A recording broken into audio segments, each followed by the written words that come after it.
Бул мүнөттөр улуу маэстро Насыр Давлесовдун өмүрүнүн акыркы күндөрүндө тартылып алынган. Композитордун Астасекин колуктуу музыкалык комедиясынын жаңыланып коюлушунун премьерасында ден соолугунун кыйналып турганына карабастан, оорлуу буту менен дирижерлук пультка чейин жетип, Насыр ага искусствого, театрга арналган өмүрүн көз алдынан өткөрүп коштошуп жаткандай сезилди.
Бул айыл келечектеги композитордун туулуп өскөн Кеминдеги Кара Булак айылы. Ушул айылда 1929 жылы төрөлүп, балалык өспүрүм доору дал ушул айылда өтүп, музыкалык табигый зээндүүлүгү менен чоң искусствого ушул айылдан аттанган экен. Мектепте окуп жүргөндө ошол убакта эң популярдуу абдан кумирибиз Малдыбай эле. Yanından işteşke gelişeyin farizat Katar girip baksan da serişeyin farizat Şubin başlagan orkestr ошондо отурчу эле Мурат Аалы, Осмонкул, Карамолдо анан бир чыбык менен киши дирижер шилтеп атат көрсө ошол Шубин экен. Анан укмушта үн чыгат. Ошол таасир эттиби? Ата энеси айылда жөнөкөй жашоо өткөрүп, ал учурга жараша көпчүлүктө эле сабатсыз болуп, жаш Насырдын музыкант болушуна Маскара постун окуусу деп нааразы болгон экен. Кийин көп жылдап Фрунзеге, андан ары Москвадан билимин улап жүргөндө да таарынычы жазылбаптыр. Анан атам айтат, бу Маскара посттуку окуусу көп турбайбы? Бүтпөйт экенсиң. Баланчанын уулу 6 ай окуп милиционер болуп, эл башкарып жүрөт. Деп нааразы болуп, анан Малдыбаев келип калды айылга.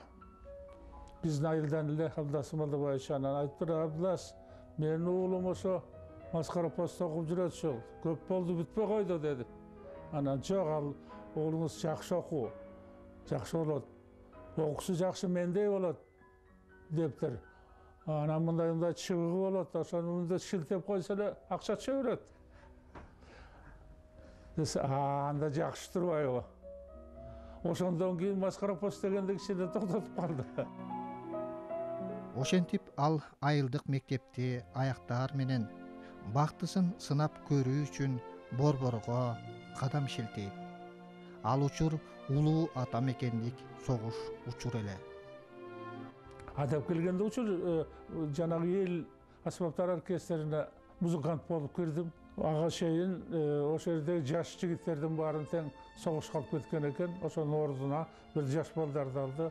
Анын арасында Молдобасанов Калый деген бар эле, Медетов Сейдалы деген, Kıpçak degen. Anan men oşolordu bir qatar balдар okup kaldık. Anan oşo wagtda qatar ile tege muzikalik okujayını okula dedi. Orkestrde işlebizde anan muzikalik okujayını okuyup, anan tandap alıp 3 balanı dirijor klaviste okuta başladı. Mironovic degen jakşı muzikant eken. Anda oşol bizdi dayardap kaldı.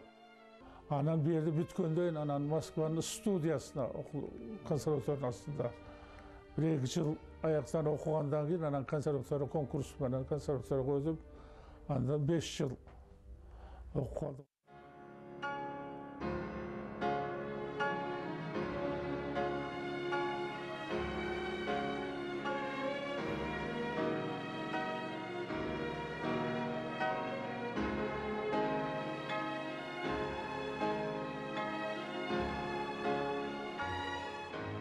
Benim olsa ömrümde mıktı kişilerge, mıktı spesialistlerge tuş gelip koygan eken Allah Taalam da ayta şoğman razımın. Ayakta profesörler en güçlü profesörlerden koluna düşüp kaldım. Mıktı kişiler bolsa Spasobin degen, Çugunov degen, Vasilenko degen en görünüklü Sovetler Soyuzunda dünya boyunca mıktı kompozitorlar oşolordun koluna düşüp kalıp, oşol çöyrede okup, anan oşolordun işlegen işine kübe olup. Dal oşol wagtda Shostakovich, Hachaturyan, Prokofiev, şulardın bari жазып atkany wagtysy эле. Oşolordun жаңы çıgarmalardın barın studentlerge, bizge, kompozitorlarga, dirijorlarga gelip oynap berçi.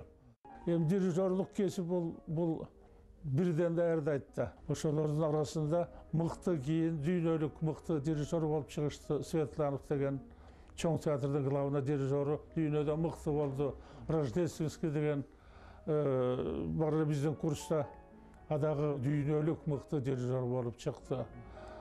Oşol wagtda Şnitke dep bir kompozitor bala bar ele bizden kursta al keyin düynölük geni degenge bardık. Oşolordun bari bir kursta, bir partada oturup okup, oşonda jalangana muzikanın Evropalık, dünyölük klasiklerdi үйrөнбөй, anan özübüz jaskanda dagı үйrөtçü.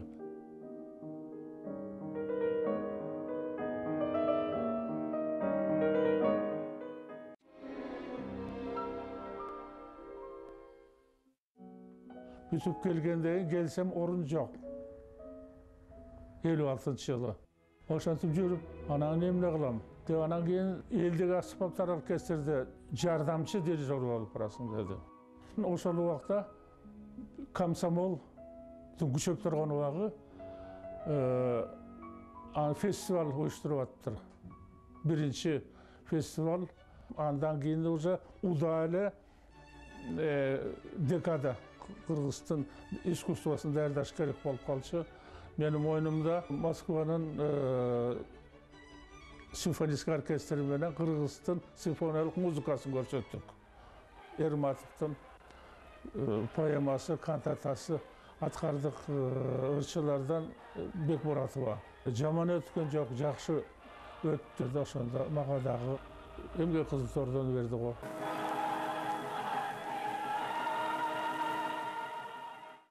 Уккан кишинин кулагына сиңип жүрөгүнөн орун ала турган чыгармаларды жараткан композитордун ичинен өзгөчө орун Давлесовго таандык. Жалаңылы партияда ырдай берчүбүз да. Анан партиядан башка дагы көңүл ача турган ыр болуш керек деп Санчы жаңы, Жылкычы болсо, Айнаш.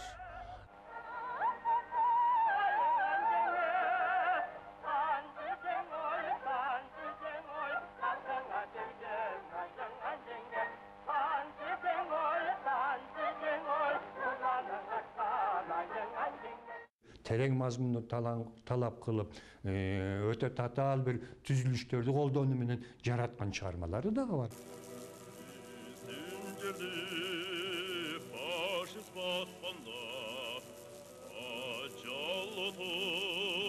Eldi mekendi sүйүүгө, ошону даңктоого, ошону даңазалаган çıgarmalar abdan көп.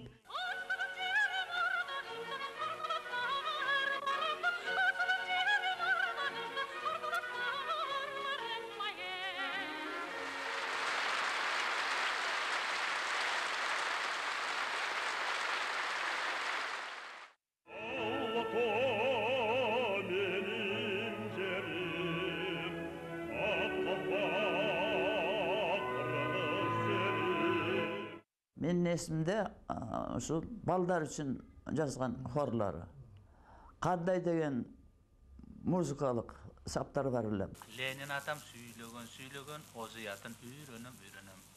Lenin atam süylögön, ozuyatın üyrenim.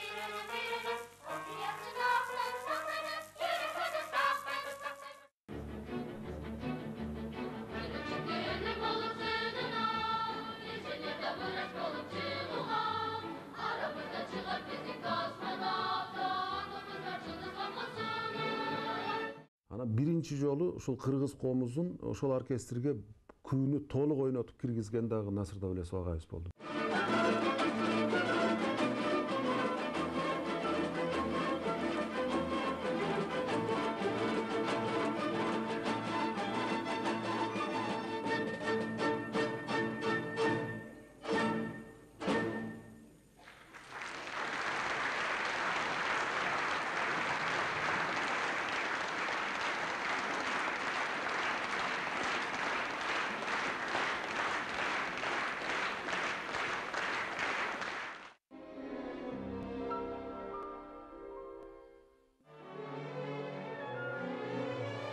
Keyinçerek Насыр Давлесов опера жана балет театрында көп жылдар дирижер катары 40тан ашуун опера жана балет чыгармаларын сахнага алып чыкты. Адегенде жарым ставка кылып, анан кийин операга өтүм себеби менен өзүмдүн адистигим опералык дирижер болчу да. Но я познакомился с Насыром Давлесовичем Давлесовым во время своего дебюта. Это был сентябрь 1964 года, и шел балет «Бахчисарайский фонтан». В этом спектакле я дебютировал как артист в роли крымского хана Гирея, а Насыр Давлетович дирижировал. Естественно, что в театре я не мог многих знать, поскольку я только входил в коллектив театра, но с дирижером мы познакомились на репетициях, когда он приходил к нам, и кто такой Давлесов, как дирижер, я уже представлял. Это вот, значит, наше было первое знакомство. И, конечно, балет Михаила Раухвергера «Челпон» вместе с нашей великой балериной Бибисарой Бишиналиевой. Он дирижировал ей, и это, конечно, был настоящий триумф. Но, в принципе, очень много репертуара лежало на его плечах. А репертуар – это ведь каждый день надо приходить, руководить оркестром, руководить сценой, хором, солистами, балетом. И это, конечно, очень большая физическая и моральная нагрузка. Кантата жанрында да композитор чоң чеберликте көптөгөн чыгармаларды жаратып берди.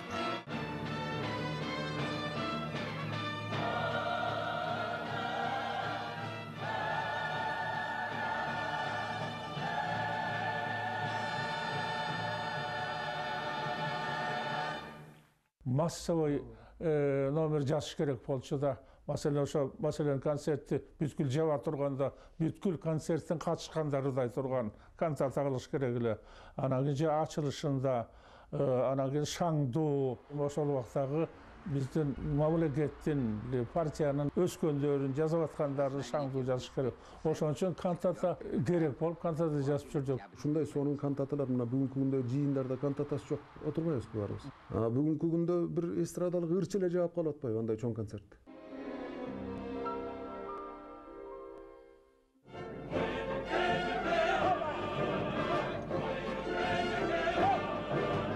Насыр Давлесов Насырдин Байтемировдун либреттосуна жазылган Аста Секин колуктуу музыкалык комедиясы республикада болуп көрбөгөндөй ийгиликке жетип, айрым кайрыктары элдик мүнөзгө айланып кеткен.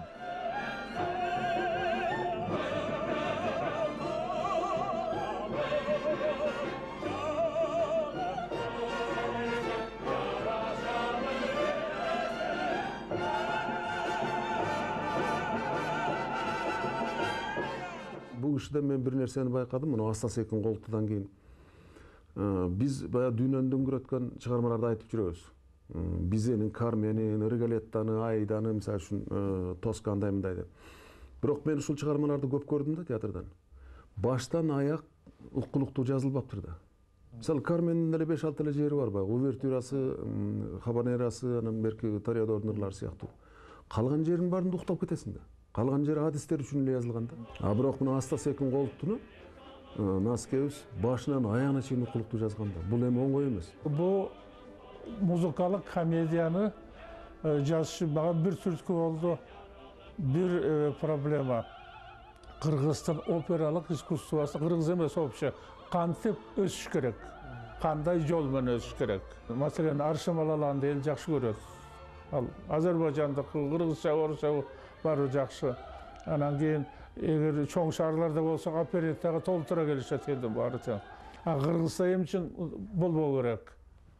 Ошол жанрды жазыш керек го деген ой менен анан ошо музыкалык комедия оперетта бул. Ошого киришип жазып калдым. Себеби мында ырдагы, хордагы, кара сөз дагы, бий дагы, сүрөт дагы баары тең камтылганда. Bir otola ayrılma hasta sekin toluktum Kodulava jönü жоқ ben bayağı sapaşın eşeğinden yok Kaşıktan seken, yaşından seken Harpeci canı hamalık geten Çürüm caman yarlık geten Ошол эле Астас Экен Колтунун ишинде агайыбыздын баягы эстрадалык жанрды мыкты түшүнгөнүн далилдеген дагы бир жери бар. Бул шаардык жигиттин бийлеген жериндеги оркестрдин партиясын угуп көрсөңүздөр, мындай эстрадалык характердеги мүнөздөгү чыгарманы али эч ким жаза элек.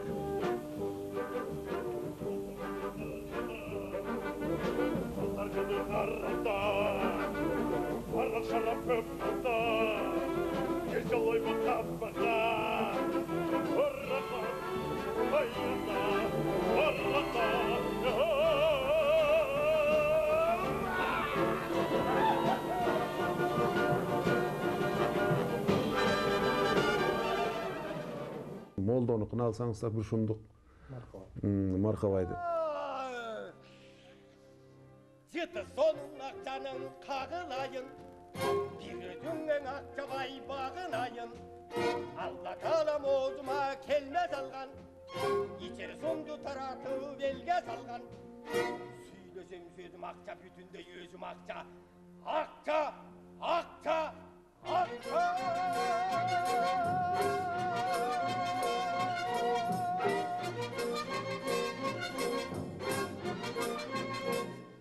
Кыргыздын эпосу бул өзүнчө опера.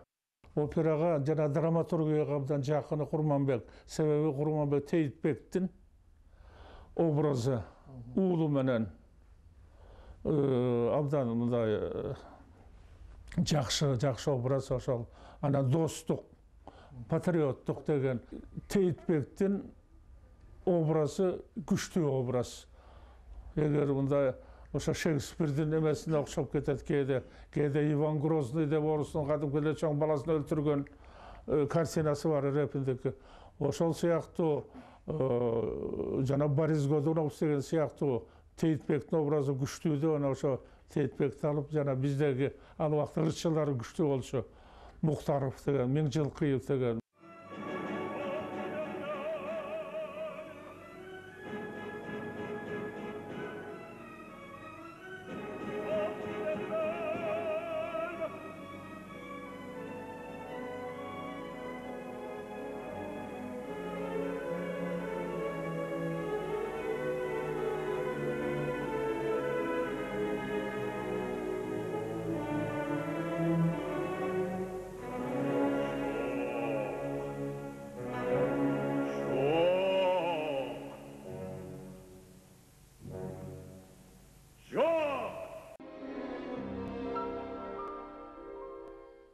Bu Nasır Davlesi бүткүл дүйнөнү кыдырып чыкты көп жерин.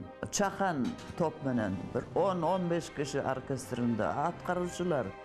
Эсимде Швейцарияга Лозанна деген бир шаар абдан ошондой бир зал бар экен. Ага дүйнөлүк жылдыз деп коюп атпайсызбы? Дүйнөлүк мыкты музыканттарды гана коюп берет экен ошонун ичине. Башка уруксат бербейт экен. Ошого бизге уруксат берди. Kırgızstan profesyonalдык искусство ошондо жогорку деңгээлге жетип калган. Бул 80-жылга чейинки.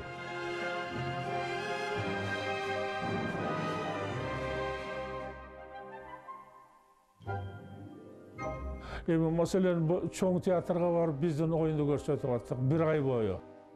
Это все огромное, значит, вот наше богатство, наше музыкальное, театральное, хореографическое богатство нашей республики, оно было блистательно представлено на сцене Большого театра. Сейчас, чем больше время уходит, тем больше я вижу, что действительно это был настоящий такой взрыв нашего искусства. И вот Насыр Давлетович с честью вынес эти гастроли.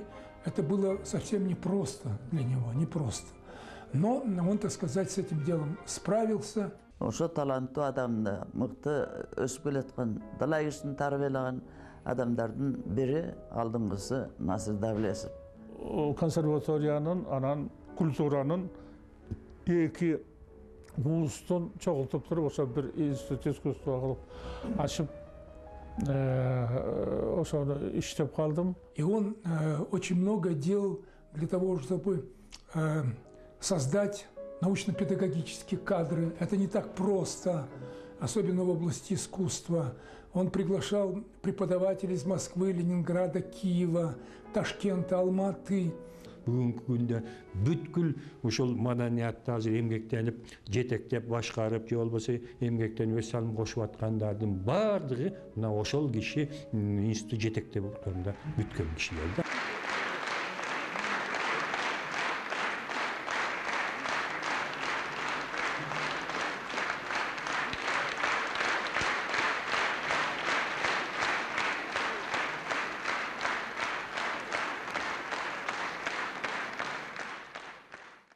Ошол убакта популярный оюнчуларды чогултуп, Тағаев, Ырыспай, Түгелбай Казаков.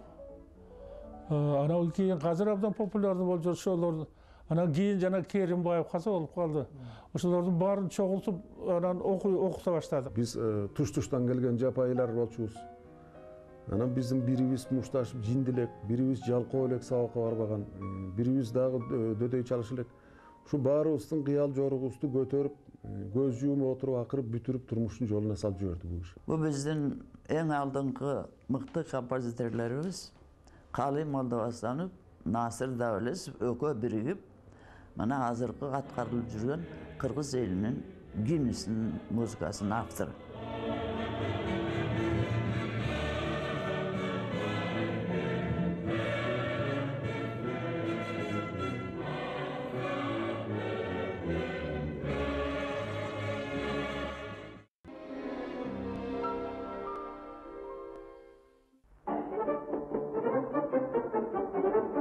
Насыр агай 52 жыл Сабира эже менен бактылуу өмүр сүрүп, уул кыздуу, небере чөбөрө көрдү.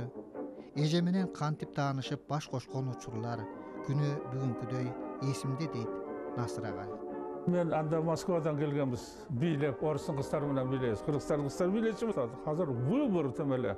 Во-первых, все они танцуют, все стройные. Хор объявили, хор, оперный театрдын хору. Жемпет институтунда жемпет болчу. Кошуп, анан кийин все мерлиге даярдайсың. А мен член жюри, председатель жюри даже. Анан карап отурам да, бойдок болсом. Уже 27-демин, уже. Окууну бүтүп келип.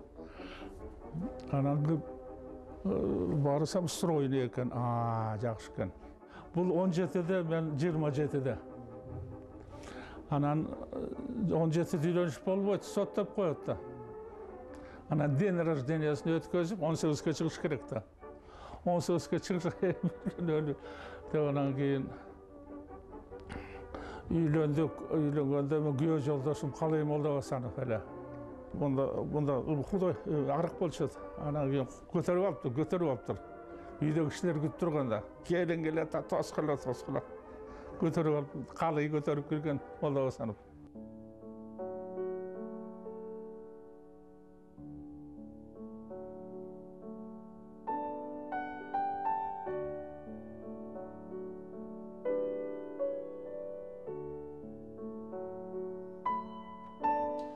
Koçor baldarыбыз bura baldardын tarbiyası dağı үйde үй оқаттағы аға туған деген бар қырғызша жора жолдаш оның бары тең ежеңердің мойнында бар. Ошоның барын мықты атқарып мен разымын. Ежеңерге рахмат.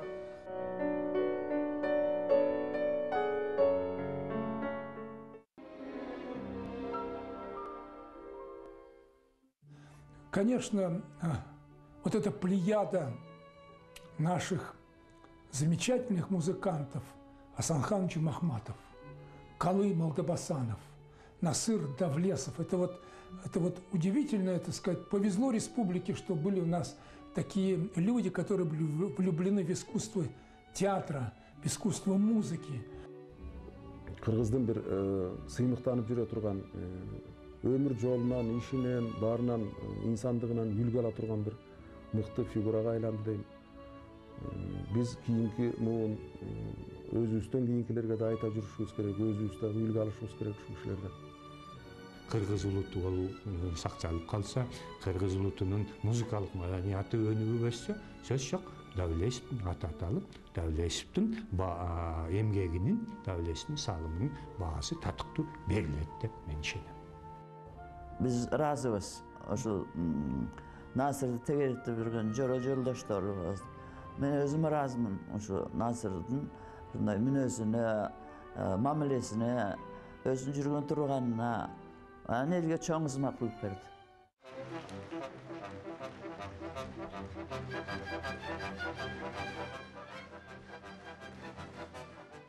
Бул мүнөттөр улуу маэстро Насыр Давлесовдун өмүрүнүн акыркы күндөрүндө тартылып алынган.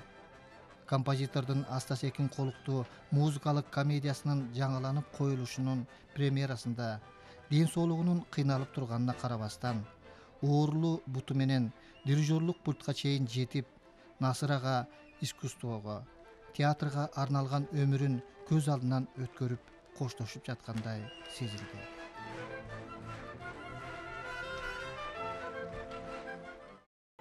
Bu adam balası ümit menен жашайт да.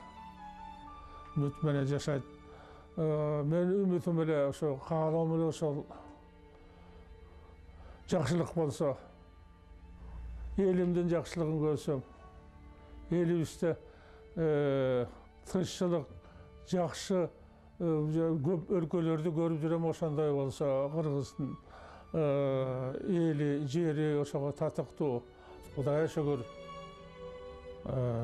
жашадык, колдон келишинче иштедик дегендей. Бөлөк элдердин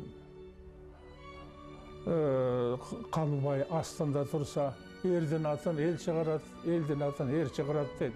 Ошо эрибиз чыгып турса, мыкты чыгып турса, ошо даңазалап турса, Кудайга шүгүр Кыргыз элибиз таланттуу эл. Çıkkan dağı çıkar. Ben şöyle düşünüyorum.